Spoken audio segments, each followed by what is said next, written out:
Diffusé chaque mercredi à 21h15 et puis jeudi en rediffusion à 13h40. Alors aujourd'hui, nous allons parler diplomatie. Les questions diplomatiques sont d'actualité en République démocratique du Congo. Il y a le séjour qu'a effectué 2 jours durant en RDC le président turc.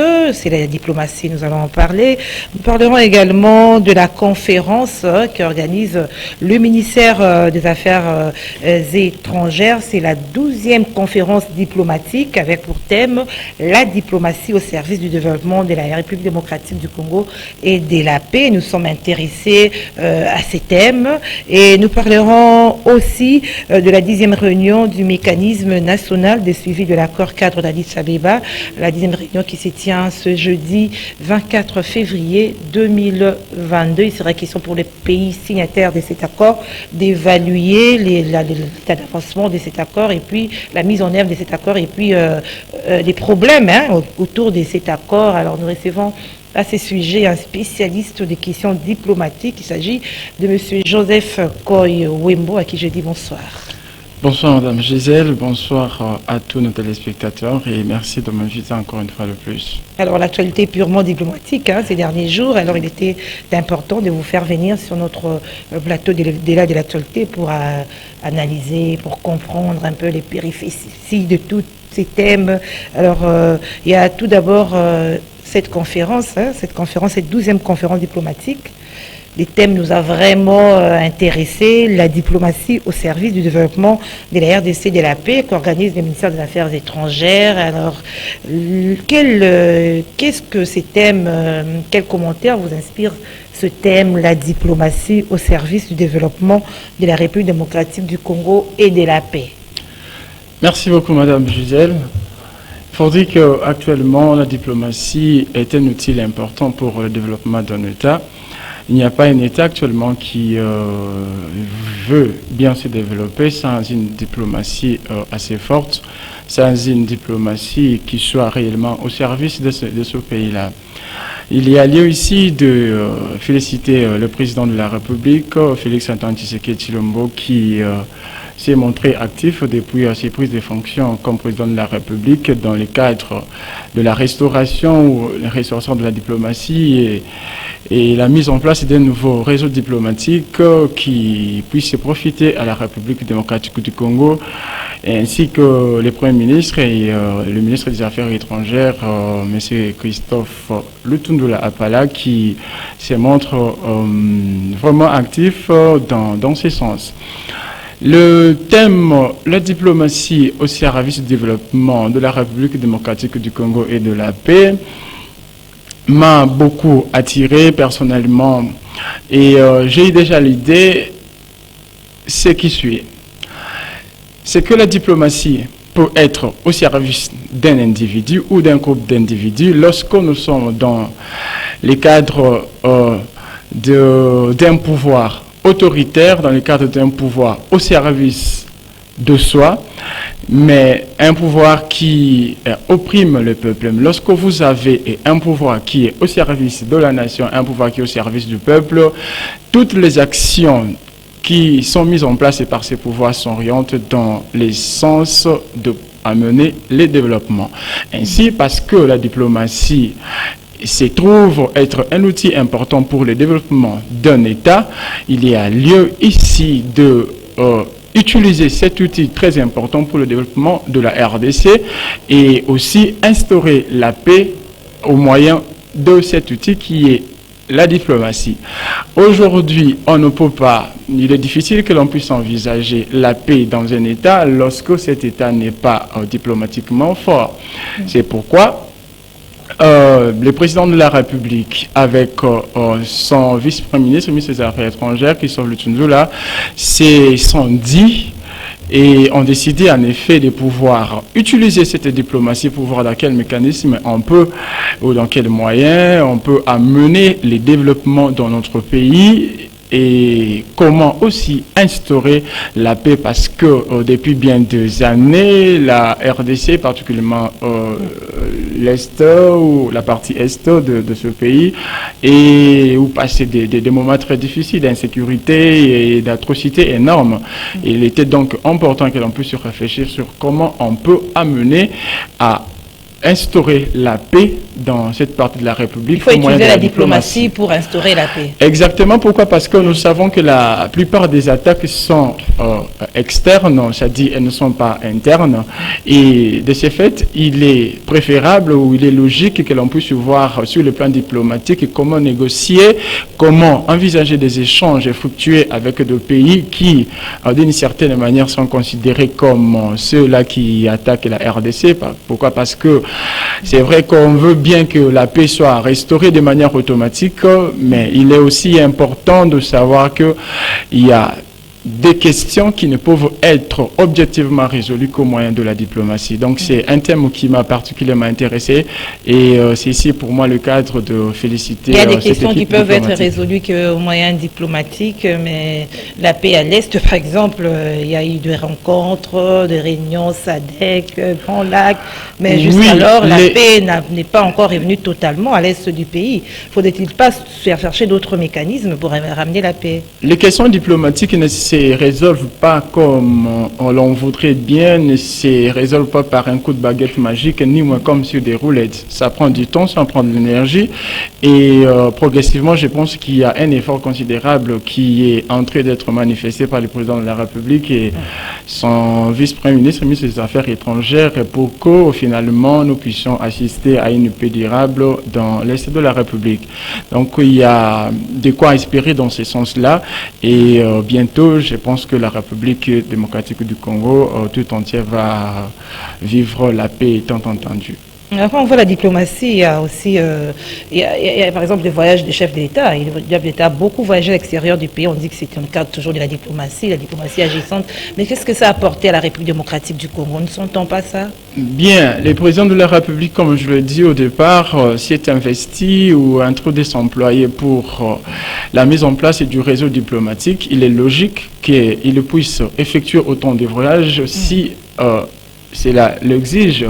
Je pense qu'il est de droit pour les communs de mortier de dire que le président de la République est en train d'effectuer un certain nombre de voyages qui apparemment n'apportent rien à la République. Mais au contraire, ce sont des voyages qui sont utiles pour la nation. Pourquoi? Parce qu'il est dans le cadre de la restauration du réseau diplomatique congolais qui soit profitable à la nation. Si hier la diplomatie n'a pas profité à la nation, aujourd'hui elle peut l'être. Pourquoi? Parce que nous voyons cet effort considérable, ce travail-là dur qui est en train d'être abattu par le président de la République et son ministre des Affaires étrangères. Et je pense que la RDC vivra son image sous peu.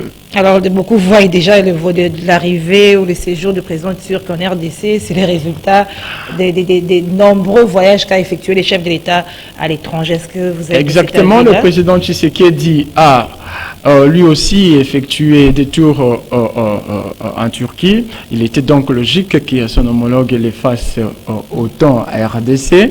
C'est toujours dans le cadre du renforcement de la coopération entre les deux États. Pourquoi? Parce que le président turc est venu et un certain nombre d'accords ont été signés portant sur les infrastructures, sur les transports, sur la paix, sur la sécurité. Les accords sont signés et nous allons finalement vivre concrètement les retombées de ces accords-là. Alors d'abord, diplomatiquement parlant, quelle signification quand un chef de l'État quitte son pays vient vers vous, voilà? Oui, c'est déjà sur le plan diplomatique, c'est un élément de considération parce que lorsque un chef d'État se déplace avec une délégation qui l'accompagne, une délégation de membres de son gouvernement et de son épouse, il Vous voyez que c'est déjà un élément à ajouter dans l'actif de la diplomatie congolaise. Donc c'est quelque chose de merveilleux, si je dois le dire ainsi. Parce que lui aussi, il trouve son intérêt dans votre pays. Exactement. Pourquoi? Parce que nous sommes dans le cadre de nos relations avec la Turquie. Nous sommes dans le cadre du partenariat gagnant-gagnant.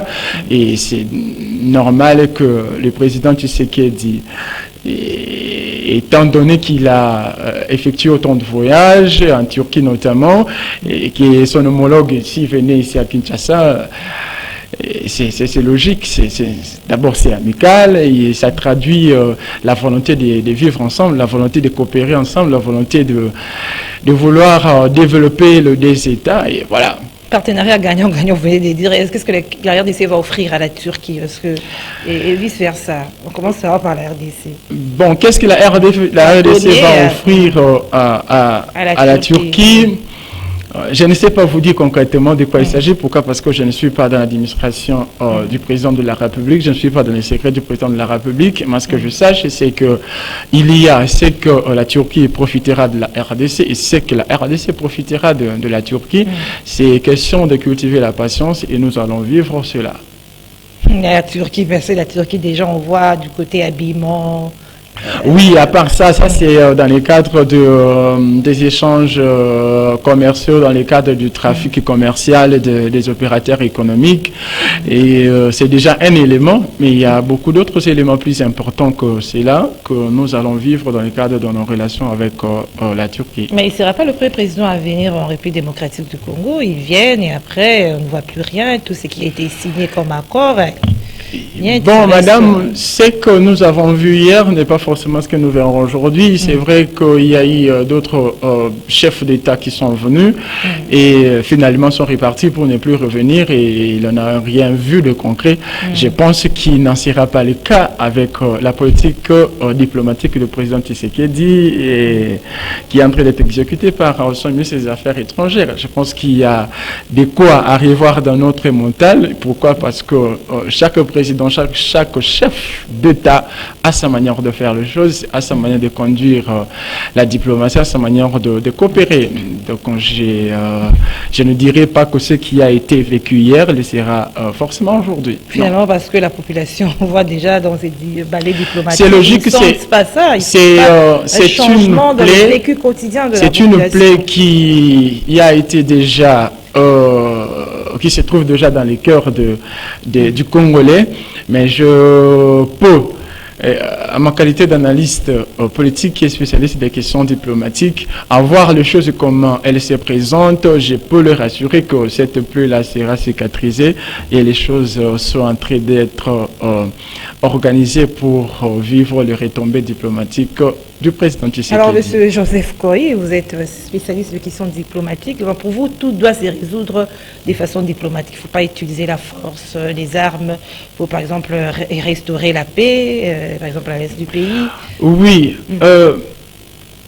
La gestion des conflits entre les États ne se fait pas automatiquement par des armes. Il faut analyser cela dans un angle pacifique. Si ça ne tient pas, on peut employer la force. Mais je pense que pour les cas de la RDC, il n'est pas opportun que nous puissions envisager des solutions dans les cadres de la force. Il est mieux à ce stade de pouvoir envisager la résolution pacifique des conflits entre la RDC et d'autres États.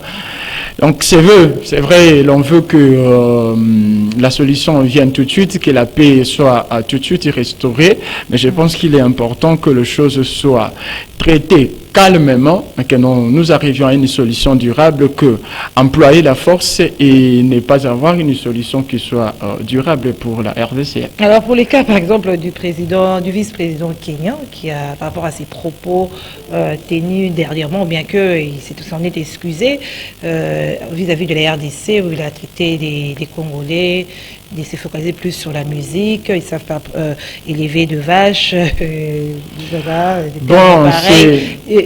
comment résoudre une telle situation diplomatiquement parlant? Déjà, les repentirs actifs qu'a fait les vice-présidents kenyans traduit déjà une considération à l'endroit de la RDC. On peut enfoncer une personne et quand on se réalise être fautif, on se répond. C'est ce qu'a fait le vice-président kenyan. Donc, ne faut-il pas répondre aussi de la même manière Non, c'est pas toujours très prudent en diplomatie. Il faut savoir comment utiliser son outil diplomatique pour ne pas davantage s'exposer. Pourquoi? Parce que rester silencieux devant une attaque extérieure ne signifie pas que vous êtes faible. Vous pouvez être fort, mais vous gardez silence. Et au niveau interne, vous êtes en train d'envisager... Il ne encore utiliser les mêmes termes, les mêmes propos. Parce qu'il va pas il n'y a pas de problème. Le plus important, c'est que vous sachiez ce que vous allez faire, ce que vous allez réserver et comme suite à ces attaques-là. La suite n'est pas à venir toujours tout de suite, on peut l'envisager un peu plus tard, mais le plus important, c'est que l'attaque ou la suite que l'on veut réserver soit efficace. C'est ce qui doit être fait, qu'avoir de réactions épidermiques à diplomatie, ça ne paye pas toujours. Les silences et les propos que tient souvent le président Kagame. Le dernier propos en date, c'est qu'il peut franchir les frontières des pays voisins au cas où il est en insécurité sans même avoir l'autorisation. C'est vrai, le président Kagame a tenu ses propos. Mais enfin, est-ce qu'on doit toujours le suivre? Il a parlé. Qu'est-ce que la RDC a perdu par le fait de ses propos pour que la RDC puisse employer ses énergies et répliquer? Je pense qu'il est important. Se mettre sous ses gardes. Se mettre sous ses gardes ne signifie pas parler, ou se mettre sous ses gardes ne signifie pas dire ce que l'on veut faire. On peut se mettre sous ses gardes en se préparant au niveau interne sans savoir ou sans faire savoir aux autres ce que l'on fera. C'est un peu ça, c'est plus sage que de vouloir beaucoup parler.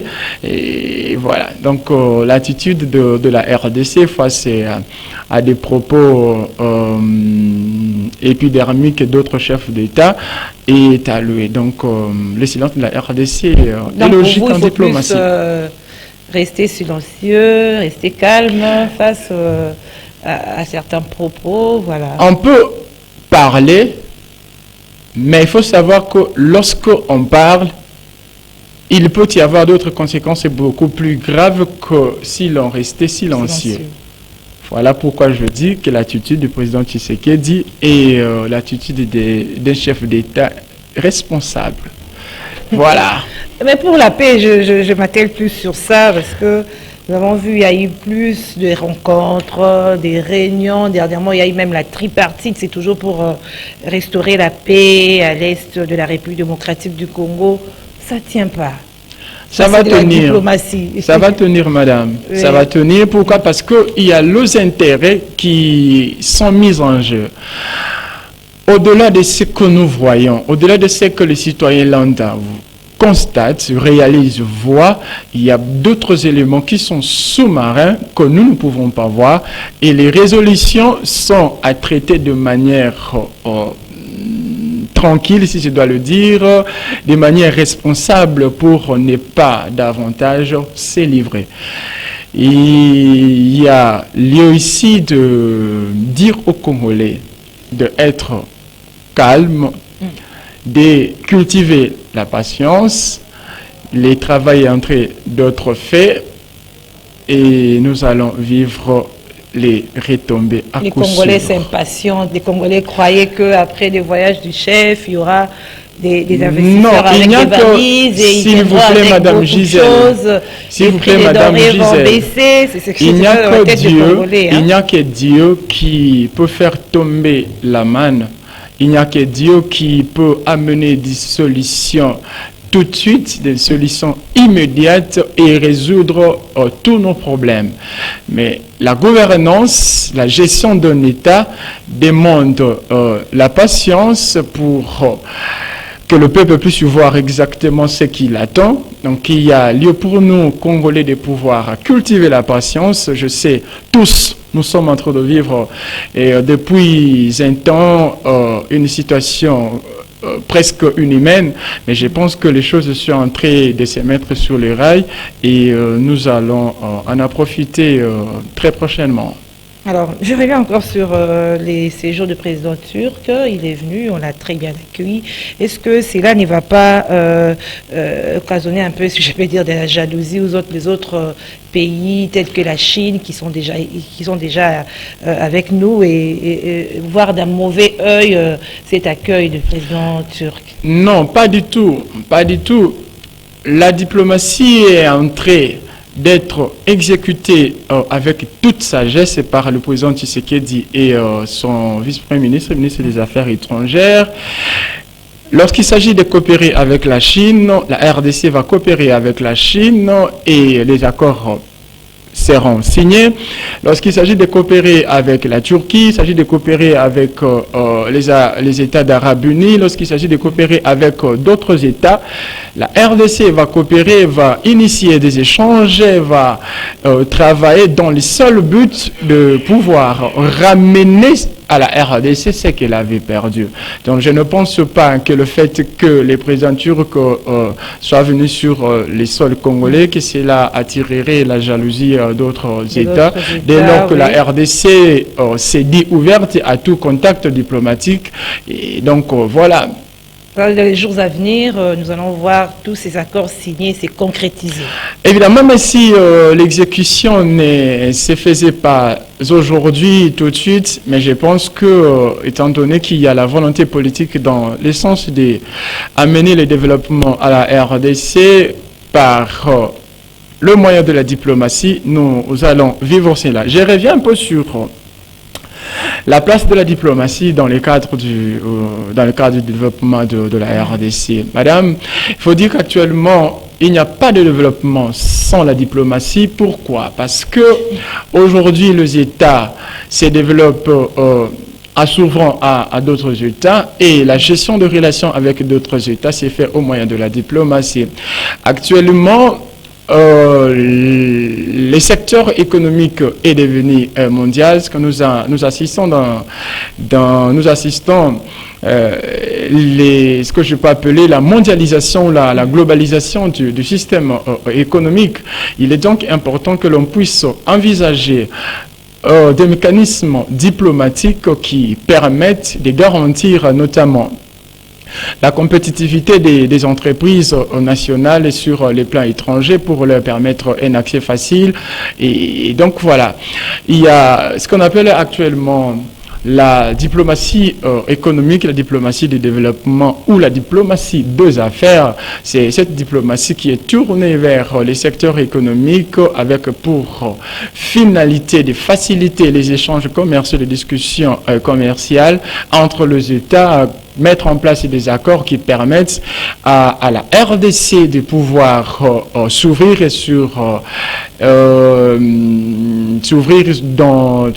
avec d'autres pays ou s'ouvrir sur la scène internationale, de sorte que nous puissions assister à la venue des investisseurs, garantir aux investisseurs un cadre juridique qui leur soit favorable, bon, sans mettre en péril, bien entendu, les intérêts de la RDC ou la souveraineté de la RDC. Ça, oui. Mais plutôt...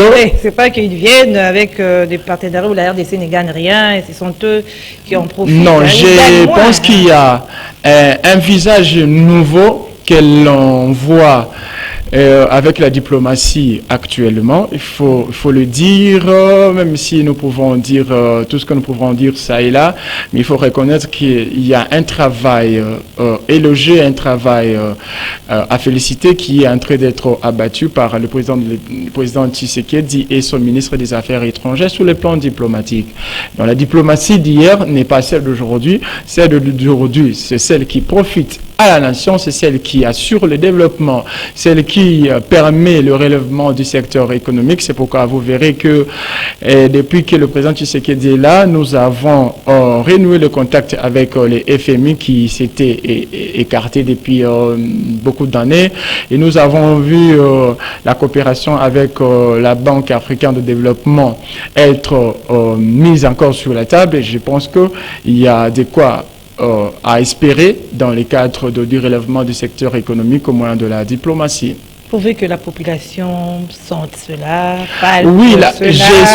je suis convaincu, je suis en train de le dire avec un œil des spécialistes, je suis en train de le dire, oui, et je sais que ça va marcher, le peuple va le voir. Seulement que nous devons être des gens qui cultivent la patience, ne devons pas nous être entraînés dans cette précipitation, vouloir que tout change par un coup de baguette magique. Cultivons la patience, les retombées sont à coup sûr. Alors, entre-temps, il y a la 10e réunion du mécanisme national de suivi de l'accord cadre d'Addis Abeba, cet accord qui a été signé en 2013, le 24 février 2013, et c'est jeudi 24 février, ça fera 9 ans.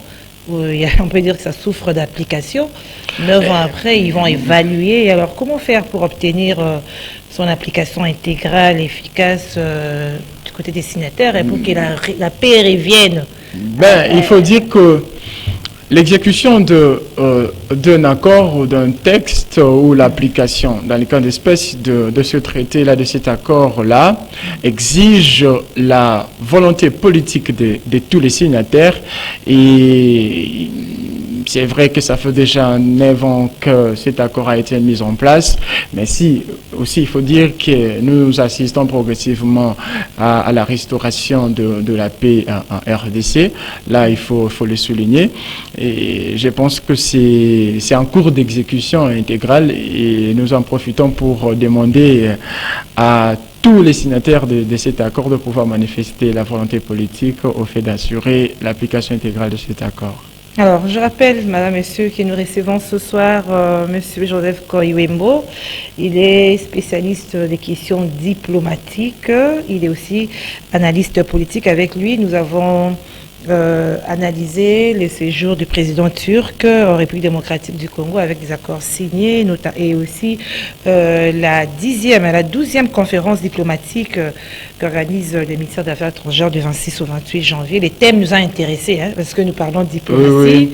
C'est le thème qui nous a intéressés. Il était vraiment important que le président Tshisekedi puisse organiser cette conférence diplomatique. Pourquoi? Parce qu'il était important que l'on puisse ramener tous les diplomates congolais et leur donner des nouvelles lignes de conduite, de nouvelles consignes à observer, leur montrer la charge devant laquelle ils font face et la responsabilité qu'ils ont de pouvoir représenter valablement la RDC et de garantir les intérêts de la RDC là où ils se trouvent. Je pense que c'est très important, c'est cette conférence diplomatique et voilà. Voilà, on parle de Félix Tshisekedi, il est en train de faire une diplomatie agissante. Qu'est-ce qu'on a tout le temps par là, parce que beaucoup ne comprennent pas. Diplomatie agissante, c'est-à-dire diplomatie profitable à la nation congolaise, diplomatie avec effet immédiat et immédiat, et c'est ce que nous sommes en train d'insister. Sur le plan économique, il y a des accords qui sont signés, il y a des relations qui sont en train d'être renouées avec d'autres États, d'autres organisations internationales, avec des institutions financières internationales, et voilà même la diplomatie agissante. C'est-à-dire aujourd'hui, la RDC a toute son image sur le plan diplomatique. On peut s'attendre au développement, à la restauration de la paix. Exactement. Ça va venir. Et c'est sur le chemin. Et voilà, nous sommes arrivés à la fin de notre magazine Au-delà de l'actualité. Monsieur Joseph Koy, merci. C'est moi qui vous remercie, Madame Gisèle. Merci à vous, fidèles téléspectateurs d'Au-delà de l'actualité. Nous nous retrouvons au prochain numéro. Au revoir.